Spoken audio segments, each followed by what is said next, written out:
शिवकाली संवाद चैनल पर आप सभी का स्वागत है। जय माता दी सभी को। आज का विषय है आपके इष्ट जब आपकी परीक्षा लेते हैं तो क्या होता है। इससे पहले हम अपने विषय पर आगे बढ़ें, आपसे निवेदन है कि चैनल को सब्सक्राइब अवश्य करें। इंस्टाग्राम पर भी मुझे फॉलो करें। जो बच्चे मुझसे पर्सनली बात करना चाहते हैं अध्यात्म से संबंधित, वो QR कोड पर जाकर 501 रुपये पे करके मुझसे बात कर सकते हैं। पर ये केवल मुझसे बात होगी, शक्तियों से नहीं, इसलिए ये पूछा नहीं होगी, ये ध्यान रखें। और केवल ज़रूरतमंद बच्चे ही कॉल करें। समय रहेगा 2 से 4 के बीच का। आइए चर्चा करते हैं अपने विषय से संबंधित। कई बार भक्तों और साधकों के जीवन में ऐसा समय आता है जो कि उन भक्तों और साधकों के जीवन को पूरी तरह से अस्त व्यस्त कर देता है। ऐसे समय में उन बच्चों का विश्वास टूटने लगता है। कुछ बच्चे तो ऐसे समय में इस प्रकार टूट जाते हैं कि वह भगवान का नाम लेना भी छोड़ देते हैं। और कुछ बच्चे इन परिस्थितियों को बर्दाश्त नहीं कर पाते हैं, तो वो नास्तिक भी बन जाते हैं। न ही वो समझ पाते हैं कि ऐसा क्यों हो रहा है। क्योंकि जो भी व्यक्ति अपने इष्ट की सेवा करते हैं, पूजा करते हैं, उनके मन में, उनके दिमाग में बस एक ही बात घर कर जाती है कि बस अब उन्हें सुख ही सुख मिलेगा। हम जो भी चाहते हैं वो हमें मिले, हमारे अनुसार ही सभी सिचुएशंस हो जाएं, हमारी सभी इच्छाएं पूर्ण हों। पर मैं उन सभी बच्चों से ये पूछना चाहती हूँ कि यदि सुख आपको चाहिए तो प्रारब्ध के अनुसार जो आपके हिस्से का दुख है वो कौन भोगेगा, बताइए। और ये बात तो सभी जानते हैं कि जब दुख के बाद हमें सुख मिलता है तो उस सुख का आनंद ही कुछ और होता है। उस सुख को भोगने में मज़ा ही अलग आता है। क्योंकि यदि आपने दुख देखे हैं तभी आपको सुख की भी वैल्यू पता लगेगी, अन्यथा तो आपके लिए सब नॉर्मल ही है। एक व्यक्ति जो निर्वस्त्र है उसे ही वस्त्रों की वैल्यू का पता है। जिसे भूख होगी वही अन्न की, भोजन की महत्वपूर्णता को समझेगा। इसीलिए जब दुख आपके जीवन में आते हैं तभी आपको सुख की महत्वपूर्णता का अनुभव होता है। और इस ब्रह्मांड में कोई भी ऐसा व्यक्ति नहीं है जिसे सुख और दुख दोनों का अनुभव ना हुआ हो।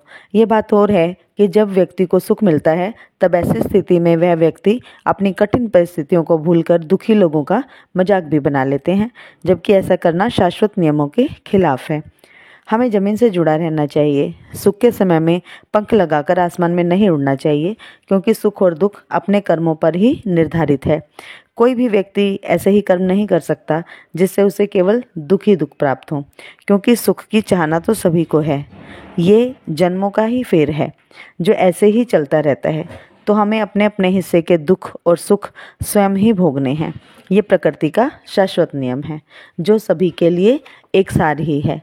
और जब आप पूजा पाठ करते हैं और जब आपके इष्ट आपकी परीक्षा लेते हैं तो आप उन सब चीज़ों को समझ नहीं पाते हैं कि वो आपकी परीक्षा चल रही है। कई लोग पूजा पाठ करते ही इसीलिए हैं कि उन्हें कोई परेशानी आनी ही नहीं चाहिए।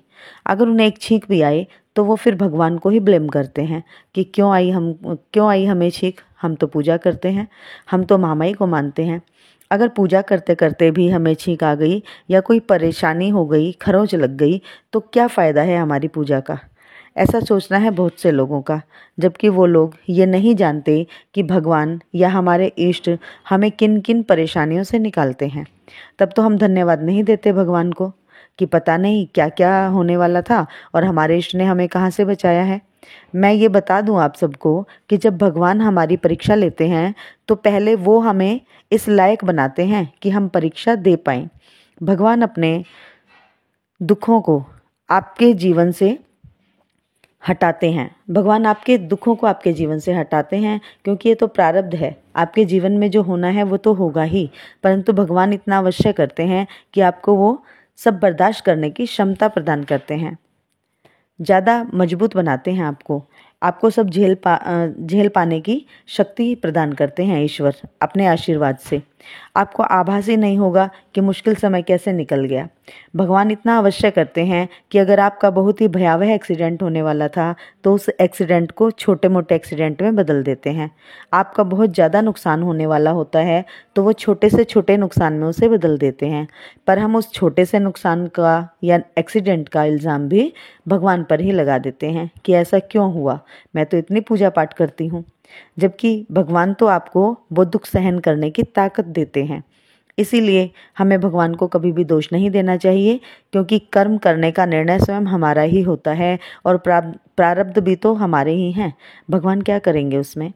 भगवान जब परीक्षा लेते हैं तो हम यदि भोजन कर रहे हैं तब कोई भूखा व्यक्ति द्वार पर आ जाता है या कोई गाय या कुत्ता द्वार पर है तो समझिए कि परीक्षा हुई थी आपकी। यदि आपने उस समय अपनी थाली के अपने भोजन में से उन्हें कुछ दिया है तो बहुत बहुत बड़ा दान है ये, क्योंकि मुँह निवाला दान करना सबसे बड़ा दान है। घर में अन्य भोजन भी है दान करने के लिए, परंतु आपने अपने मुँह का निवाला दान किया है, ये सबसे बड़ी बात है। कई बार आप कहीं जा रहे हैं और आपको कोई ठंड से कांपता हुआ दिखे, ऐसे समय में आप अपने कंबल से या अपने स्वेटर से उसे ढक दें, अपना वस्त्र उसे दान में दे दें, ये भी बहुत बड़ा दान होता है। और ये होती है भगवान की परीक्षा कि इस समय आपको भी इसी वस्तु की आवश्यकता है और भगवान के द्वारा बताई हुई उस आत्मा को भी। अगर आप सही निर्णय लेने में सक्षम हैं तो आप पास हो गए हैं उस परीक्षा में। भगवान की बनाई हुई प्रकृति के नियमों में चलना ही परीक्षाओं में पास होना है। जीव जंतुओं और असहाय लोगों की मदद करना ही भगवान को प्रसन्न करना है। जो भक्त होते हैं उनके जीवन में दुख अवश्य होते हैं, परंतु उन्हें भगवान का सानिध्य भी अवश्य होता है। आप पुराने समय में भक्तों का इतिहास देख सकते हैं। मीराबाई के जीवन में क्या क्या कठिनाइयाँ थी, ये जग विख्यात है, परंतु भगवत प्राप्ति भी मीराबाई को हुई, ये भी सब जानते हैं। ऐसे ही भगत सुदामा, भगत तुलसीदास, रहीम जी, कबीर जी, आप किसी भी भगत को देख लीजिए, इनके जीवन में दुखों का पहाड़ था, परंतु इन्होंने परीक्षाओं से मुख नहीं मोड़ा और आज ये सब भगवान के चरणों से इस प्रकार जुड़े हैं कि भगवान के नाम के साथ इनका नाम जुड़ गया है। जो बच्चे महामाई को मानते हैं, माँ में जिनकी आस्था है, उनके लिए मैं बताऊं, माँ काली के लाल रामकृष्ण परमहंस का जीवन ही ले लो, क्या क्या कठिनाइयाँ नहीं आई उनके जीवन में। और आप वो माँ काली के पुत्र, आज वो माँ काली के पुत्र माँ के लाल के नाम से ही जाने जाते हैं। ऐसे ही भगत शिरोमणि श्रीधर जी को देख लो, उनके जीवन में भी कठिनाइयों की कोई कमी नहीं थी, पर अंत में वो वैष्णो माँ ने साक्षात उन्हें दर्शन दिए, साक्षात वैष्णो माँ प्रकट हुई उनके सामने। माँ ने उनके जीवन की सभी बाधाओं को दूर किया और अपने नाम के साथ उनका नाम जोड़ लिया, और ऐसा जोड़ लिया कि आज तक भी माँ वैष्णो की जो सेवा पूजा है उन्हीं के वंशज करते हैं। तो जो बच्चे अपने इष्ट की सेवा लगाते हैं, उन्हें छोटे मोटे दुखों को, परीक्षाओं का नाम देकर भगवान से दूरी नहीं बनानी चाहिए। और अगर लगे कि भगवान परीक्षा ले रहे हैं तो उस समय पूर्ण समर्पण के साथ भगवत भक्ति में लग जाना चाहिए, ताकि भगवान आपको रास्ता दें, आप पर कृपा करें। तो आप अडिग रहें, अपनी भक्ति में विश्वास रखें अपने भगवान पर। वो आपको आध्यात्मिक और भौतिक दोनों ही उन्नति देंगे अगर आप विश्वास रखेंगे तो, क्योंकि लाभ और नुकसान तो सभी के जीवन में चलते ही रहते हैं, उतार चढ़ाव तो सभी के जीवन में आते ही रहते हैं। ये थी आज की जानकारी जो अनमोल थी। आशा करती हूँ आपको अच्छी लगी होगी।